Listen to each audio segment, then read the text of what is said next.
교회는 다양한 사람들이 모여서 하나가 되게 하시는 그리스도의 능력을 보여주는 아름다운 천국의 모형입니다. 교회가 아니면 여러분과 제가 어떻게 만날 수 있었겠습니까? 교회는 가난한 사람도 있고 아주 부자도 나옵니다. 무지한 자도 있고 아주 탁월한 지식인도 있죠. 보통 이런 사람들이 같이 모이기는 힘든 법인데 교회는 모이게 합니다. 하나가 되게 하죠. 그리스도께서 머리가 되실 때 우리가 예수 그리스도를 믿음으로 주로 고백할 때 우리는 어떠한 다름에도 불구하고 하나가 되게 하시는 주님의 능력을 경험합니다. 그러나 사탄은 미숙한 신앙을 이용하고 우리의 육신의 자랑을 이용하여서 교회 안에서 분열을 조장하고 연합을 깨트립니다. 하나님께서 하나 되게 하신 것을 주장하지 못하고 다른 것을 찾게 만들고 다른 것을 비교하게 만들고 우월감과 열등감을 갖게 만듭니다. 그래서 교회의 하나됨을 깨뜨리는 것이 사탄의 사역입니다. 교회 안에서 여러 가지 차이가 있지만 믿음의 차이도 있습니다. 여기서 믿음이라는 차이는 본질의 차이는 아닙니다. 믿음의 본질은 예수 그리스도를 주로 고백하는 믿음, 하나님을 아버지로 믿는 믿음, 다시 말하면 구원받는 믿음은 본질적으로 차이가 없습니다.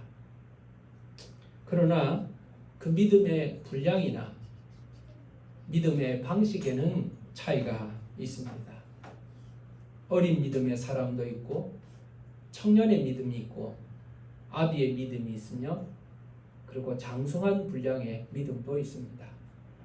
어떤 곳에서는 일어나서 예배를 드리는 교회가 있고 어떤 교회에서는 앉아서 예배를 드리기도 합니다. 믿음의 분량의 차이야 그리고 믿음의 표현의 차이가 분명히 있다는 것을 우리는 인정할 수 있습니다. 성숙한 신자는 이러한 차이를 인정을 합니다. 더 이상 율법이나 더 이상 할례 같은 것들, 종교적인 형식이 구원의 본질이 아니라는 것을 알고 있습니다. 그래서 더 이상 과거 율법에 매여서 살지 않고 은혜 안에서 자유를 누리면서 살아가려고 합니다. 그러나 어떤 사람은 그렇지 않습니다. 왜 믿는 사람이 저렇게 행동을 할까? 왜 믿는 사람이 저런 말을 할까? 왜 믿는 사람이 저런 것을 먹을까? 왜 목사님은 저렇게 행동을 할까? 연약한 신자들은 양심의 어려움을 겪었습니다. 먹는 것과 시간과 절기들이 그런 것이었습니다. 평안할 때는 다 좋아 보입니다. 그러나 시험이 찾아오면 믿음의 분량이 드러나게 됩니다. 우리가 다 건강한 것 같지만 코로나라는 질병이 찾아올 때 감염에 대한 위험군이 있었지 않습니까? 약한 사람이 더 어려움을 겪은 것과 마찬가지로 교회도 시험이 찾아오면 믿음이 약한 사람들이 먼저 어려움을 겪게 되는 것입니다. 왜 저걸 먹어야 하지? 왜 할례를 받아야 하지? 왜 절기를 지켜야 하는가? 이러한 형식적인 것들, 율법들로 인하여 고민을 하고 있었던 것이 분명합니다. 사실 이런 고민들은 우리 안에서도 일어나고 있습니다. 9년 전인지 10년 전인지 제가 아내와 함께 터키 갑바도기아, 성경에 나오는 갑바도기아 지역을 방문한 적이 있습니다. 갑바도기아는 초대교회 성도들이 많이 살았던 곳이고 엄청난 핍박을 받았던 곳입니다. 동굴에 교회가 있고 지하 미로와 같은 개미집과 같이 지하 도시를 만들어서 핍박을 피해서 살았던 고난의 현장이죠. 근데 그때 갑바도기아를 방문했을 때가 라마단 기간이었습니다. 저는 라마단이라는 것을 책에서만 봤지 직접 라마단을 보니까 신기했습니다. 라마단 기간은 해가 뜨면 음식을 못 먹습니다. 아침, 점심, 저녁 다 못 먹고 해가 완전히 지고 나면 그 시간 저녁에 한 끼의 식사를 하게 됩니다. 하루에 한 끼를 하는 겁니다. 그런데 그 한 끼를 어떻게 먹나? 집에서 먹어도 되지만 이슬람 사원에서 그 식사를 무료로 제공을 하는 겁니다. 장관이었습니다. 넓은 마당에 수많은 사람들이 모여서 이슬람 사원에서 나눠주는 음식을 이렇게 배급을 받아서 먹고 있었습니다. 제가 호기심이 생겼습니다. 저거는 무슨 맛일까? 나도 먹어봐야 되겠다. 줄을 서서 먹으려고 하는데 집사람이 먹지 말자고 합니다. 왜 이런 걸 먹냐는 겁니다. 저는 문제가 없다고 생각했습니다. 나는 그리스도 안에서 자유한 자이고 저 사람들이 먹는 것도 하나님께서 길러서 먹게 하신 거니 그저 한 그릇 먹는다고 해서 문제가 되지 않겠다라고 생각했지만 집사람은 마음이 불편했던 것 같아요. 결론은 안 먹었습니다. 안 먹었는데 지금도 맛이 궁금하긴 합니다. 아마 혼자 갔으면 먹었을 것 같습니다. 이처럼 우리는 같은 신앙생활을 하면서도 어떤 음식에 대해서 어떤 날에 대해서 무언가 다른 기준을 가지고 있습니다. 문제는 이 다른 기준들이 믿음 안에서 갈등을 빚을 때가 있다는 것이죠. 약한 자에게는 시험이 됩니다. 약한 자에게는 어려움이 됩니다. 자, 그러면 여러분, 약한 자가 누구인가를 우리 한번 생각해 봐야 합니다. 약한 자가 누구입니까? 성경에 대해서 해석하며 이 약한 자에 대한 여러 설명을 하였습니다. 어떤 사람은요, 유대인이 약한 자라고 표현을 했습니다. 왜 유대인이 약한 자인가? 유대인들이 예수를 믿긴 하지만 가리는 음식도 많고 월삭과 절기와 안식일을 지키니 그들은 아직도 연약한 율법에 매여 있음으로 말미암아 유대인들이 연약한 자다 이렇게 주장하는 사람들이 많았습니다. 그런데 반면에 또 이방인은 연약한 자가 없는가? 이방인도 연약한 자가 있습니다. 이방인들 가운데도 우상을 숭배하다가 예수를 믿은 사람들이 있잖아요. 그런 사람들은 우상을 섬기던 음식들이 시장에서 팔린다는 걸 알고 있습니다. 그리고 그들이 우상을 섬기는 날이 자신들에게 거리낌이 되는 날이라는 것을 알고 있습니다. 그래서 우상을 섬겼던 사람이기 때문에 우상에 대한 거부감이 더 컸을 수도 있습니다. 그래서 어떤 사람은 예수를 믿게 된 이방인들이 연약한 자다 이렇게 이야기를 하기도 했습니다. 그러나 이 두 가지는 다 타당성은 있지만 완벽한 답은 아닌 것 같습니다. 유대인이 약한 자다? 여러분, 바울 자체가 예수 믿는 유대인입니다. 바울은 스스로를 강한 자라고 표현하고 있습니다. 그러므로 유대적 율법적 전통을 가지고 있는 그리스도인이 무조건 약한 자라고 볼 것은 아닙니다. 반대로 이방인들이 무조건 약한 자인가? 그렇지 않습니다. 그들은 이미 율법의 자유함을 누리고 있는 자들이기 때문에 이와 같은 이야기들에서 비교적 자유로웠습니다. 약하다는 것은 유대인의 문제가 아닙니다. 할례를 받았는가, 할례를 받지 않았는가의 문제도 아닙니다. 이 음식을 가지고 신앙의 중심을 삼았던 사람들의 문제입니다. 예수를 믿고 있지만 먹고 마시는 것으로부터 자유롭지 못한 사람들에 대한 이야기입니다. 실제로 유대인은 이 먹는 것을 굉장히 중요하게 생각을 했습니다. 이렇게 먹는 것에 대하여서 중요하게 생각하게 된 이유는 마카비 시대 때입니다. 제2성전 시대부터죠. 그들이 믿음의 멸망을 경험하고 나서 우리가 어떻게 해야 하나님 앞에 망하지 않고 바로 서는 백성이 될까 고민을 하다가 율법을 철저하게 지켜야 된다고 그들은 결론을 내리게 됩니다. 말씀을 철저하게 지켜야 우리가 다시 망하지 않고 포로가 되지 않는다고 그들은 결론을 내리게 됩니다. 그 중에 하나가 먹는 것이었습니다. 그래서 그들은 하나님의 율법을 유전이라는 말 그리고 전통이라는 것으로 정리를 함으로 말미암아 수많은 규례들을 만들어내기 시작합니다. 먹는 것에 대한 핵심이 무엇입니까? 무엇을 먹을 수 있는가, 무엇을 먹지 못하는가를 정리해냈습니다. 두 번째, 어디서 먹어야 하는가, 어디서는 먹으면 안 되는가를 정리했습니다. 세 번째, 누구와 먹을 수 있는가, 누구와 먹어서는 안 되는가에 대해서 정리를 했던 겁니다. 유대인들은 그렇게 철저하게 음식 하나 먹는 것, 식사 한번 하는 것도 중요하게 생각을 했던 겁니다. 예수님의 시대를 한번 생각해 보십시오. 예수님께서 세리의 집에 방문하셔서 삭개오의 집에서 식사를 하실 때 바리새인들은 예수님을 정죄하였습니다. 저가 죄인의 집에서 함께 먹는다는 거예요. 두 가지가 잘못됐습니다. 세리의 집에 간 것이 잘못되었고 세리와 함께 먹는 것이 잘못된 겁니다. 바로 걸리는 겁니다. 이처럼 유대인들은 먹는 것, 이 누구와 먹는가, 어떻게 먹는가에 대해서 굉장히 중요하게 생각했고 음식을 먹는 것 하나만으로도 그들은 훌륭한 신앙을 가진 사람이라고 자부할 정도였습니다. 이런 사람들이 로마에 오게 되었으니까 먹는 것이 힘들어지는 거예요. 전신에 우상 숭배하던 사람들 집입니다. 그러니 그 사람들 집에 가서 밥을 못 먹어요. 고기를 먹는데 이게 그냥 도축을 한 건가? 짐승에게 바쳐졌다가 우상에게 바쳐졌다가 우리에게 제공되는 음식인가? 이걸 모르는 거예요. 그러니까 그럴 수도 있고 그렇지 않을 수도 있으니 이 사람들은 어떤 것을 선택합니까? 아예 고기를 먹지 않겠다는 거예요. 채소만 먹는 사람이 생기는 거예요. 근데 문제는요, 이렇게 채소만 먹는 사람들이 자랑을 하는 거예요. 너는 고기 먹냐? 야, 너 크리스찬인데 너 고기 먹냐? 그거 우상에게 드렸을지도 모르는데 그걸 왜 먹냐?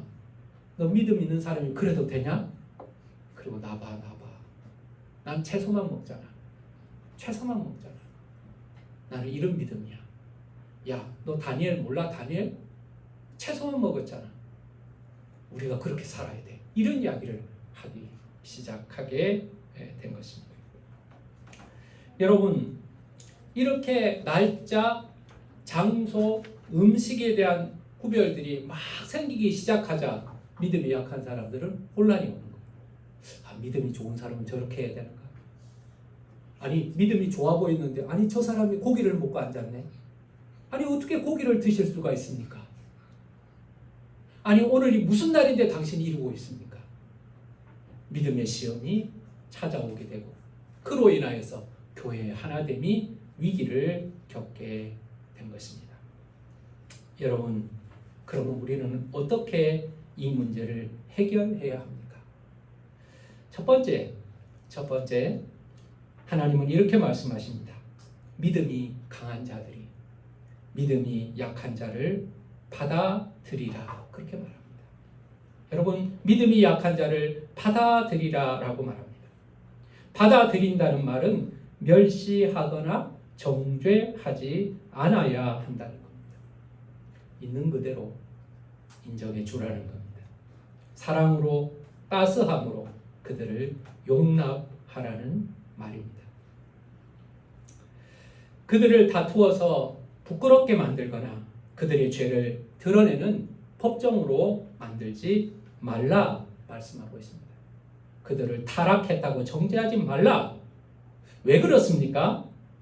제일 중요한 것은 그것으로 인하여 구원은 상관없기 때문에 그렇습니다. 여러분, 제일 중요한 것은 무엇입니까? 그것은 하나님이 그들을 받으셨다는 사실입니다. 하나님이 그들을 받으셨어요. 주님은 다 고침받고 받으신 게 아니에요. 주님은 있는 모습 그대로 받으신 줄 믿으시길 바랍니다. 죄인인 상태 그대로, 연약한 상태 그대로, 병든 모습 그대로, 우리의 허물과 연약함이 있음에도 불구하고 주님이 받아주셨다는 사실을 여러분 기억하시기를 간절히 원합니다. 주님이 우리의 연약함이 있음에도 불구하고 받아주셨다는 사실을 기억해야 돼요.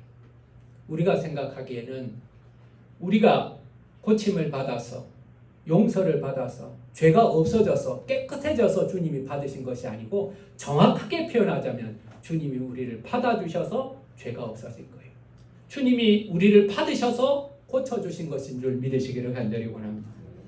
허물과 죄가 있음에도 불구하고 믿음이 연약하여 자주 넘어짐에도 불구하고 하나님을 기쁘게 하지 못하고 주님의 근심이 되고 있음에도 불구하고 주님은 다른 것을 요구하지 아니하시고 믿음 하나만 보시고 예수를 믿는 믿음 하나만 보시고 그를 받아주셨다는 사실을 여러분 기억하시기를 간절히 원합니다. 주님이 받아주셨어요. 근데 우리가 받으면 되니 받으면 안 되니 말하는 것이 얼마나 교만한 일이에요. 주님이 그대로 받으셨는데 내가 안 된다고 말하면 내가 누구란 말입니까? 그래서 오늘 본문은 이런 표현을 씁니다. 남의 하인을 판단하는 자여 어리석음입니다. 다른 집의 하인을 판단하는 하인 말입니다. 여러분 나도 하인입니다. 근데 옆집 하인에 대해서 막 흉을 봅니다. 저 하인은 나쁜 하인입니다. 저 하인은 벌을 받아야 됩니다. 저 하인은 문제가 많습니다. 물론 그렇게 생각을 할 수가 있지만 요구할 권리는 없는 거예요. 그 하인에 대한 판단은 누가 합니까? 그 하인의 주인이 할 것입니다.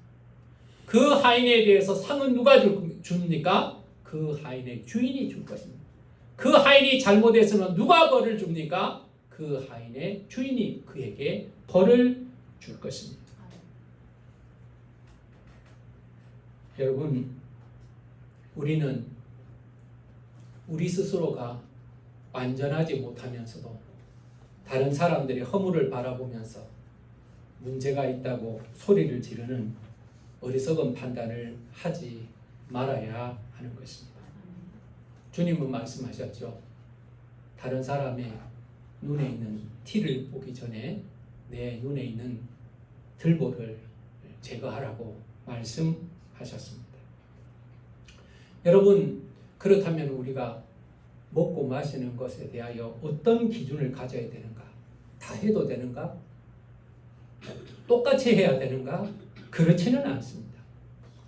사실 교회의 역사는 2000년이 넘었기 때문에 시대에 따라서 지역에 따라서 그리고 나라에 따라서 역사 속에서 다양한 신앙의 모습을 가지고 있습니다. 한국 교회처럼 보수적인 교회가 있고요. 청교도 시대처럼 아주 금욕적인 시대도 있었습니다. 술을 절대로 마시면 안 된다고 가르치는 교회도 있고 술을 마시는 것, 포도주에 대하여 관대한 교회도 있습니다. 그런데 중요한 것은요. 어떤 기준을 따르는가가 문제가 아닙니다.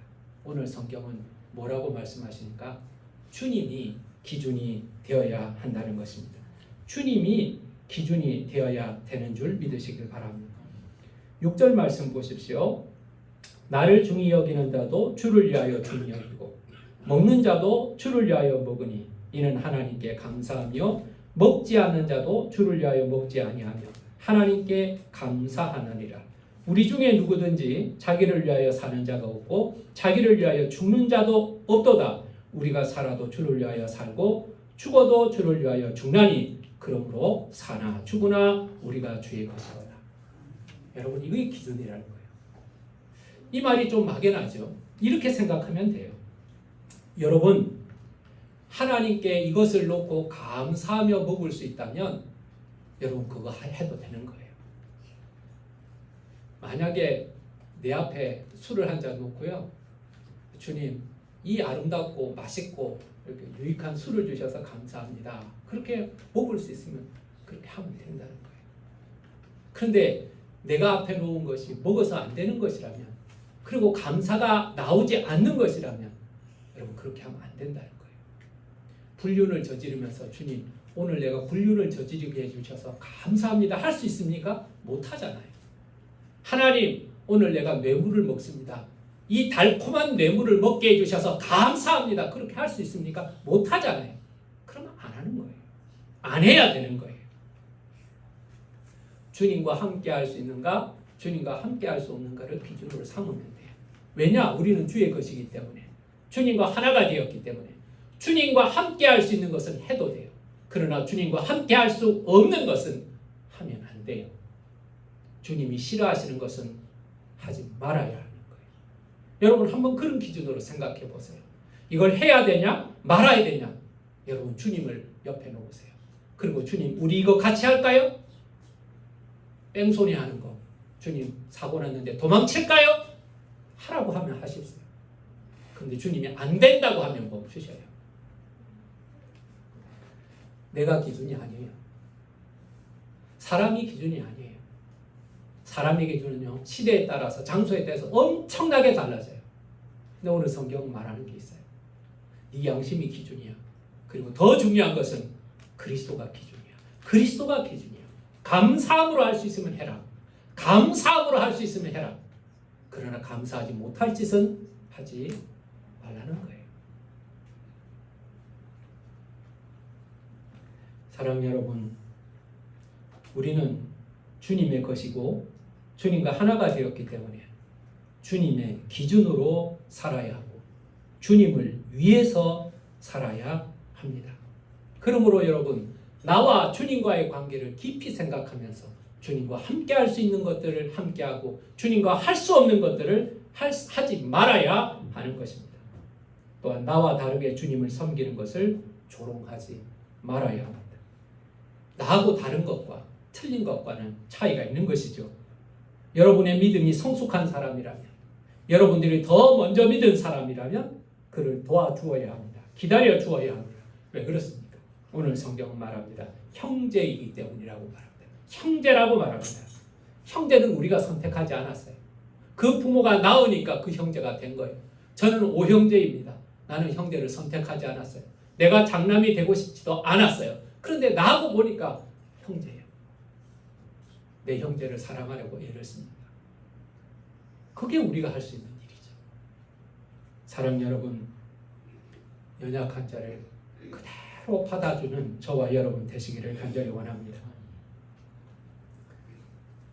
세 번째로 우리가 형제를 용납해야 되고 그를 쉽게 판단하지 말아야 할 것은 우리가 심판대 앞에 설 것이라는 사실을 기억하시길 바랍니다. 우리가 다른 사람의 심판자가 되려고 하죠. 우리가 다른 사람을 쉽게 판단하려고 합니다. 그러나 여러분, 우리는 고개를 들어서 위를 쳐다보아야 합니다. 우리가 심판자가 아니라 우리는 심판을 받을 대상자에 불과하다는 사실을 기억해야 합니다. 비판을 받지 않으려고는 비판하지 말라고 주님 말씀하셨죠. 그리고 너의 헤아림을 통하여 너는 헤아림을 받을 것이라고 말씀하셨습니다. 무조건 비판하지 말라는 거 아닙니다. 잘못된 길로 가는 사람은 조용하게 잡아줘야죠. 거짓 선지자가 교회 안에 들어왔다면 분별해 내어야 합니다. 막아야 합니다. 그러나 비판하는 자체가 아니라 흠을 잡고 나와 다름으로 인하여 무분별하게 공격하고 나를 교만하게 여기고 다른 사람을 비하하고 그래서 공동체를 파괴하는 어리석은 분별에 대해서 말하고 있는 것. 여러분 기억하십시오. 우리는 다 주님 앞에 서게 될 것입니다. 그리고 다른 사람에 대해서 우리는 이야기하지 않을 겁니다. 나에 대해서 주님 앞에 내 입으로 이야기할 겁니다. 내가 왜 그렇게 했는지, 내가 무엇을 했는지, 내가 어떤 믿음을 가지고 있는지 우리는 주님 앞에 짚고 할 것입니다. 그러므로 여러분, 우리가 판사석에 앉아서 다른 사람을 판단하는 것이 아니라 하나님께서 나를 판단하시듯이 하나님이 그 사람을 판단하실 것이기 때문에 우리는 하나님의 권한을 침해해서는 안 되는 것입니다. 중요한 것은요, 나는 오늘 하나님 앞에 서 있을 때, 나는 하나님 앞에 섰을 때 부끄러움이 없이 나를 바로 세우는 것이 가장 중요한 것입니다. 내가 남의 재판관이 아니라 하나님이 나의 재판관이라는 사실을 기억하면서 내가 피고인에 섰을 때 뭐라고 말씀하실 수 있는지, 뭐라고 말씀을 드릴 수 있는지를 확인하며 살아가는 것이 중요한 것입니다. 마르틴 루터는 이런 말을 했어요. 그리스도에 의하여 심판을 받을 사람을 당신이 심판하는 것은 어리석은 일이다. 하지만 심판하는 당신이 하나님에 의해 심판받지 않도록 조심하라. 그렇게 글을 하겠습니다. 사랑하는 여러분, 우리는 무엇을 하든 자유입니다. 자유예요. 그리스도 안에서 자유합니다. 날, 음식, 관습 이런 거 상관없습니다. 여러분, 그리스도 안에서 우리는 자유를 주셨고 율법이나 행위로 인하여 구원 얻는 자들이 아니라 믿음으로 얻는 자들이기 때문에 이것이 우리를 구속하지 못할 것입니다. 더 이상 우리는 율법을 지고 살아가지 않습니다. 그러나 여러분, 우리가 스스로 포기하는 것이 있습니다. 왜 그렇습니까? 영혼을 위하여서, 교회를, 공동체를 위하여서, 하나됨을 위하여서 우리는 포기할 수 있어야 하는 것입니다. 혹시라도 나의 자유함이 다른 사람들에게 시험거리가 된다면, 혹시라도 내가 먹는 것으로 인하여 다른 사람이 시험 들게 된다면 우리는 먹는 것으로, 행하는 것으로 여러분 멈춰야 하는 것이죠. 어느 날 동생이 저에게 골프채를 가지고 왔습니다. 골프를 치면 건강에도 도움이 되고 스트레스 해소에 도움이 되니까 골프를 쳐보라고 골프채를 사주었습니다. 안 그래도 제가 골프를 치는 걸 보면 얼마나 멋있는지, 그 잔디밭에서 하얀 공을 뻥뻥 날리는데 너무 멋있어 보입니다. 게다가 저는 잘할 것 같습니다. 학교 다닐 때 야구도 잘했고요. 어느 목회자 세미나가 그 한솔 오크밸리에서 열렸는데 그 교회, 오크밸리 교회에서 목사님들에게 그날 선택할 수 있는 그 스포츠 경기를 정해줬습니다. 제가 골프를 선택을 했거든요. 골프는 쳐본 적도 없는데 그냥 해보고 싶었어요. 그랬더니 프로 강사가 나와가지고요. 프로 여자 강사가 나와서 1시간 동안 이렇게 골프 레슨을 몇 명을 세워놓고 했습니다. 근데 아니라 다를까 제가 공을 제일 멀리 날리는 겁니다.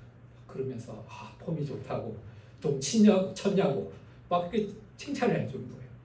얼마나 기분이 좋으니까 나는 재질이 있다. 그런 과거도 있는 상황이니 골프채를 갖다 주니까 얼마나 기분이 좋겠습니다. 이건 주님의 뜻이다. 이건 내가 산 것도 아니고 갖다 준 거니까 주님의 뜻이다. 그래서 신발도 샀습니다. 장갑도 샀습니다. 그리고 방에서 막 흔들어 보았습니다. 드디어 골프장에 연습장이라도 가야 되잖아요. 근데 마음이 딱 걸리는 겁니다. 내가 이 골프백을 메고 이 동네를 걸어 다닐 때 우리 동네 사람들이 뭐라고 생각할까 생각해봤어요. 저 교회 목사 아니야 저? 우리 동네 목사가 골프 치러 다니네. 당연하게 생각할 수 있습니다. 그러나 이해하지 못하고 오해할 사람이 있을 것 같습니다. 여러분도 생각해 봤습니다. 제가 골프장은 비싸서 못 다니고 연습장만 주로 다니겠죠? 그렇다고 하더라도 우리 목사님 골프 치러 다닌다 그러면 여러분 좋아할까? 10명, 20명 중에서 한 사람이라도 마음에 불편할 사람이 있으면 안 하는 게 좋겠다고 생각했어요. 그래서 그 신발은 아직도 신지 못하고 있습니다. 장갑은 아마 썩었을 것 같습니다. 골프채도 그대로 있습니다. 저는 목회 은퇴하면 그거 한번 배우러 다닐까 생각을 하고 있습니다.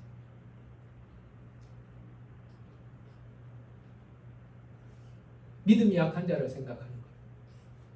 나의 자유를 자유로 누리는 것이 아니라 교회의 하나됨을 위해서 우리의 자유를 때로는 포기할 수 있어야 한다는 것. 믿음이 약한 자들을 받아들이는 믿음이 저와 여러분 가운데 있어야 하는 것입니다. 믿음이 약한 사람을 비판하는 것이 우리의 일이 아니라 약한 사람들을 겸손한 태도로 그들을 용납하고 그들의 믿음이 자랄 수 있도록 격려하는 것이 믿음이 강한 사람들의 책임이라는 것입니다. 사랑 여러분, 남의 허물이 보입니까? 저의 허물도 보일 겁니다. 그때 여러분 용감하게 손들어서 비난하라고 여러분에게 그걸 보여준 것이 아니라 기도하고 격려하고 그리고 권면하고 여러분 연약한 부분들을 도와주라고 여러분들에게 보여주신 줄 믿고 연약한 자들을 긍휼히 여기고 그대로 받을 뿐만 아니라 그를 주님께로 함께 세워나가는 저와 여러분 다 되시기를 예수 이름으로 축원합니다. 기도하겠습니다. 아버지 하나님, 어떤 사람에게는 먹는 것이 굉장히 중요한 사람이 있고 어떤 사람은 먹는 것에서 자유한 자도 있습니다. 어떤 사람은 특별한 날이 중요한 사람이 있고 어떤 사람은 모든 날이 똑같은 사람도 있습니다. 우리는 우리가 생각하고 판단하는 것으로 인하여서 다른 사람들을 정죄하기도 하고 특별히 바로 알고 믿음이 성숙한 자들이 믿음이 없는 자들을 안타깝게 여길 뿐만 아니라 비난할 때도 있습니다. 하나님, 우리는 이 연약한 자들 또 성숙한 자들과 하나 되는 길을 우리 주님께서 허락하여 주실 줄 믿습니다. 믿음이 강한 자들은 약한 자들을 용납하라고 말합니다. 그대로 받아들이라고 말합니다. 주님께서 그 모습 그대로 받아들이셨으니 우리도 받아들여야 하고 우리가 그의 형제가 되었으니 받아들여야 하고 그리고 우리도 하나님 앞에서는 우리의 허물에 대하여 고백할 자들이니 내가 마치 하나님처럼 다른 사람을 판단하고 심판하지 아니하며 자신의 허물을 돌아보고 겸손하게 그를 돕는 자가 되게 하여 주시옵소서. 다른 것을 찾다가 모두가 시험에 빠지는 자들이 되지 않고 아름다운 것, 좋은 것, 귀한 것을 발견하고 그것으로 인하여 칭찬하고 격려함으로 말미암아 주님 앞에 덕을 세워나가는 교회가 되게 하여 주시옵소서. 간절히 바라기는 우리의 미련함이, 우리의 실수가, 우리의 성숙하지 못함이 시험거리 되지 않도록 주님 붙잡아 주시옵소서. 나는 자유하지만 나의 자유로 인하여 다른 사람이 시험에 든다면 그 자유를 제한할 수 있는 지혜를 허락하여 주시옵시고 나는 거리낌이 없지만 누군가 그것으로 인하여 거리낌이 있다면 우리가 그것 또한 제한할 수 있는 믿음의 담력도 허락하여 주시옵소서. 살아도 주를 위하여 살고 죽어도 주를 위하여 죽고 먹어도 주께 감사함으로 마시는 것도 주께 감사함으로 주님이 기준이 되고 주님의 기쁨을 위하여서 우리는 행하는 그리스도의 사람들이 다 되게 하여 주시옵소서. 예수님의 이름으로 기도하였습니다.